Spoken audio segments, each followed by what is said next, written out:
तोंडा कसं असतं मग तू गेलाय तोंडा कसं तू गेलाय हा कसं सांगा मग तोंडान तू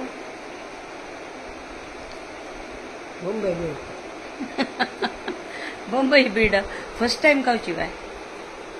हा लायकच ना आजी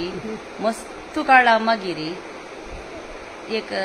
सत्यनारायण व्रता वचून आयली वारडिके व्रताक न्हू मग कशी जाली एक्सपिरियन्स तुगेलो कशी जाली बाय आम्माक प्रसादनी घेतली थंय स्टेजार चोणू जाल्यार कष्टारी एकली बाई अम्मा पाप एकली हाता दवरून व्हेले हांव येसिले बा जाल्यार इವಾಗ ದಾವಣಿಯವನು ಹಾತ ದೋರ್ನು ಪ್ರವೈರ್ ವೆಲ್ಲೆ ಖುಷಿ ಜಲ್ ನಾವು ला जले वरल कई बच्चे जलरी स्टेप्स ओय कई बच्चा कई स्टेप्स चोडू जाय ना म्हण प्रवच्ची ना तश जाव नु आज बदच खुशी जल नवा आज का स्टेप पै चोडू ना डायरेक्ट वय जेवण बारी खुश जल काय म्हणो